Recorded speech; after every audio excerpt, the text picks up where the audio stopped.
Nicodemus here, and on this episode, I just wanted to quickly ask, what are some places where Jesus might have referenced the Bible while speaking to Helen? Yeah, I really shout out to Circle of Atonement for putting this version of A Course in Miracles together. This is the complete and annotated edition, and I got it when it came out. And uh, I shared an earlier video. This is really where I started to think Bible, Course in Miracles side by side, because in the beginning it was taught that they say different things. That's how I almost in some ways learned it. And I was surprised in hearing some of Jesus' conversations, like just picking out one really early on. And this must have been early in the channeling, because it was 65. That summer it started. So this is the beginning in chapter 1, the principles of miracles. And I love this one too. It's from Deuteronomy, what Jesus was referring to. And they put Deuteronomy 33:27, the King James Version. It's the eternal God is thy refuge, and underneath are the everlasting arms. The injunction to, quote, remember, this seems to be a reference to reminding yourself of it throughout the day, similar to the kind of practice that will be taught in the workbook.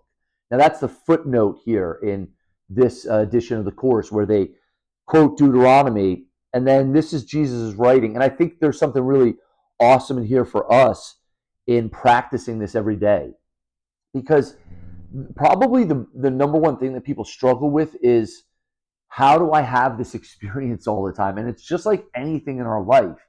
We have to practice it. We have to practice. And in number 15, this is principle 15 in this version. It's a little different in the Foundation for Inner Peace version. It says each day should be devoted to miracles, which is one of the principles of miracles in the Foundation for Inner Peace. They took the rest of this part out. It says time was made so you could use it creatively and convince yourself of your own ability to create. Time is a teaching device and a means to an end. It will cease when it is no longer useful in facilitating learning. We need time now to learn these lessons. That's the whole use of it, and the proper use of it that Jesus tells us. He says to Helen, have a good day. I always think in like my mind, Jesus being a loving older brother saying to Helen, have a good day. Since only eternity is real, why not use the illusion of time constructively? You might remember that, quote, underneath are the everlasting arms, which is a reference to Deuteronomy. You should begin each day with the prayer, quote, help me to perform whatever miracles you want of me today.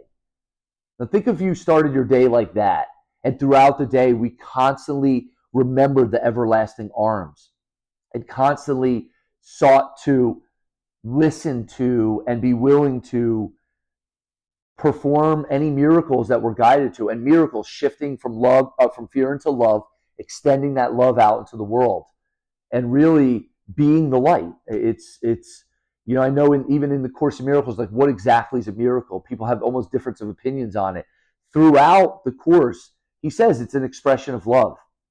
I like to add in that we're also the process of atonement is us shifting from fear, the thought system of fear, the ego, into the thought system of the Holy Spirit and love. And how perfect to begin each day with the prayer, help me to perform whatever miracles you want of me today. So ask that for your life. What miracles does the Holy Spirit want from you? Maybe it's your family. Maybe it's having a hard conversation.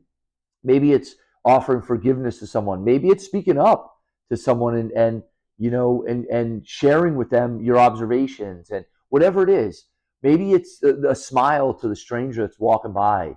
Whatever it is, you'll be guided very specifically. And to start our day with that prayer, help me to perform whatever miracles you want of me today, always remembering the everlasting arms.